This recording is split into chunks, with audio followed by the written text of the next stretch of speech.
Ba weep, grana weep, and bong, and welcome back to my channel where we talk about all things Transformers and Transformers action figure related. And today on my channel we're going to be checking back in with Transformers Shattered Glass Universe from IDW. This is an episode or issue that focuses mainly on Goldbug, and we learn more about his transformation from Bumblebee to Goldbug.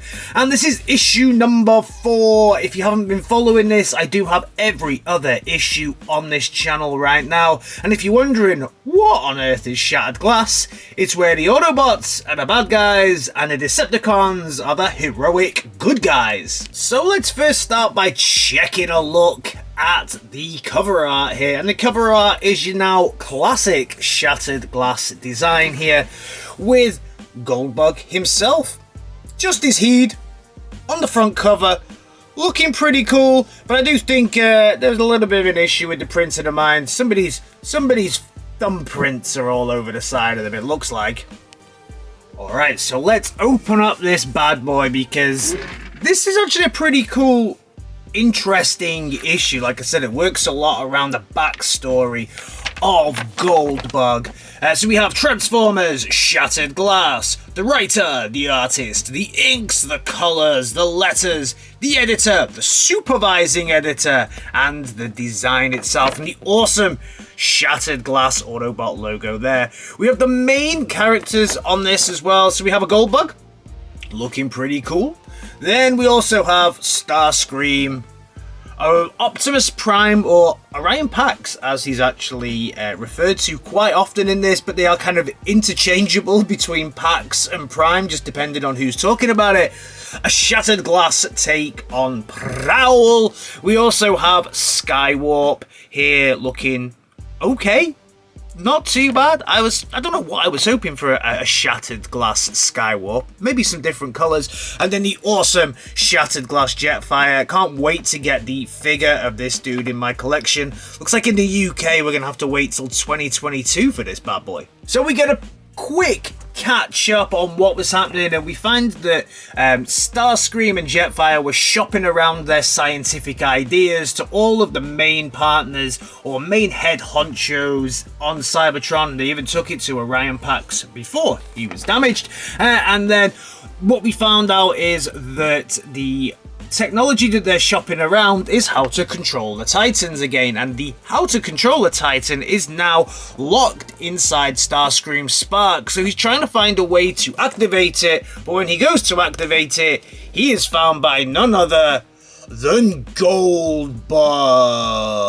So the issue then opens up with how Bumblebee, a Shattered Glass Bumblebee, took the mantle of Goldbug, and it started, he kind of narrates this, so all of these bits here, this is all Goldbug's thoughts, and he is blasted by Megatron on Earth, and we see here he's practically vaporized, smashed to absolute pieces, and he's branded a failure by the Autobots. And it says here clearly, the Autobots do not reward failure.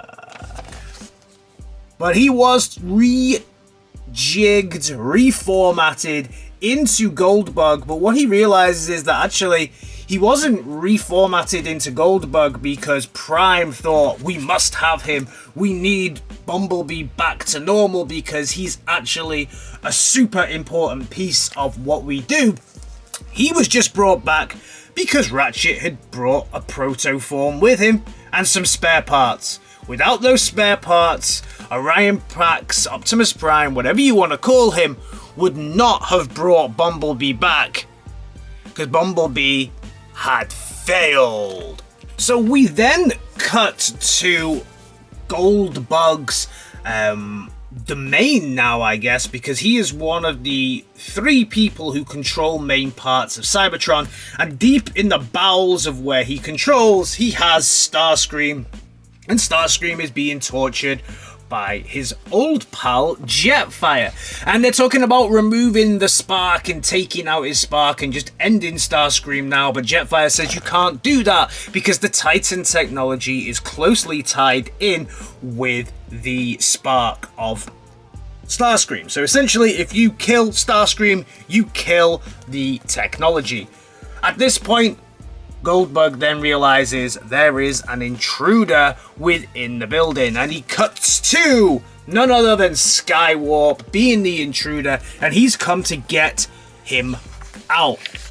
Unfortunately though, Goldbug is more than aware of him, and Goldbug zooms into action and says that Skywarp's presence is an insult. I'm an Autobot warlord. This city is named after me. Optimus Prime himself doesn't dare come after me. And he boots him right in the face, smashes him with his little glow sticks, and then finally removes the head.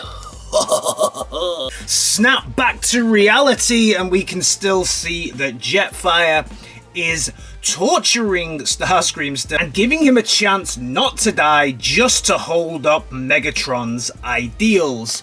He says that he's trying to give him a chance, just hand over the information and he doesn't have to die for what Megatron wants. At this point then, Goldbug re-enters the room and chucks Skywarp's heed at Starscream and says maybe this will help to change his mind. One of your Seeker's brothers came to say hello. And then you can see that there's sheer horror on Starscream's face of what has happened to one of his Seeker brothers. Goldbug then says Slicer, so I think in this universe Wheeljack is called Slicer, and Goldbug tells Slicer to go into the city, destroy everyone who looks like they can spell the word Decepticon. We're sending a message to Megatron. We are ready, and I am tired of waiting. So he's basically going to go out and start to slaughter his own people, who may look like they even side a little tiny bit with the Decepticons. So he's going full-on dictator here. Jetstream then reminds Goldbug that it's not going to be that easy, and Goldbug says, are you saying you won't do what I told you to do? He says, I didn't say that, I just need time. Goldbug is basically thinking the only thing we don't have here is time. And if he can't be used to give me a Titan, then we'll use his body to give me the rest of the Decepticons. So they'll use Starscream as bait if they can't get a Titan. Starscream then starts to laugh at Goldbug, and Goldbug says, I'm no joke, and really turns up the torture on him. Jetfire intervenes and says, stop trying to fry him and we'll get nothing. You want a Titan, right? And Goldbug thinks to himself, I deserve a Titan. I'm the only one on this planet who does. Slicer, aka Wheeljack, then informs Goldbug that they've got company, and we can see there's a little rustling within the ventilation shaft. And at this point, one of the cons smashes another con in the grill, because none other than the Insecticons are starting to attack to try and free Starscream. So we already know that Bombshell has used one of his Cerebro shells to take over some of the people who were there. There's a big team up here. So there's a great team up here where they're all trying to bring back Starscream. They fight.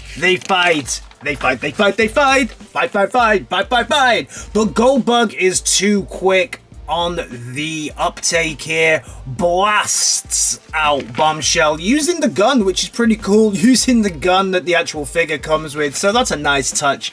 The Shattered Glass Prime, this is where the comic kind of gets a little bit confusing, because he's also having a flashback to a fight he had with Prime, maybe where he was trying to end Prime's life. So he's going between the fight with the Insecticons and then a fight with Prime in his head, and saying that he is no joke. They fight, and in the end, he beats the Insecticons, blasts Prime's arm, but runs away from Prime and leaves the Decepticons down. He says, "I will never be a joke again." Now this is where the whole thing gets a little bit confusing, because we have this wording here. It says, "Have you completely lost your mind, boss? You were barely gone." Lost my mind? Who do you think you're talking to, Jetfire? I've dealt with a Seeker, I've taken down the Insecticons. There's only one Autobot who hasn't done what he was supposed to, and that is you, basically. Now, what's confusing here is he says you were barely gone. So did this fight with the Insecticons happen? Or what? Or is he just saying, hey, you were only gone a second, I'm surprised you're that powerful? That confuses me a little bit. Let me know your thoughts on this one down in the comments. We then see the final page on this where he's holding a gun because he's basically had enough. Moving on to the next issue, the cover for the next issue is Jetfire holding the half skull of what looks like Starscream or Megatron. I think it's Starscream though, but look at that grill. This is also the cover that I've gone with because I think it's absolutely fan-dabby-dozy. It looks amazing. This was one of the possible covers I could have gone with for this one. This was another one. This is quite a nice cover as well. And then finally we get the cover that I went with. IDW also pushing upon us King Ghidorah versus Godzilla. And then there's also some pop stuff. Snake Eyes comic. And then finally on the back, Beast Wars Transformers Maximal Strike Back. So all in all, my thoughts on part 4, pretty good. Maybe a little confusing at the end. Maybe it's just me not getting it. But I'm really looking forward to what will sadly be part 5 in early 2022.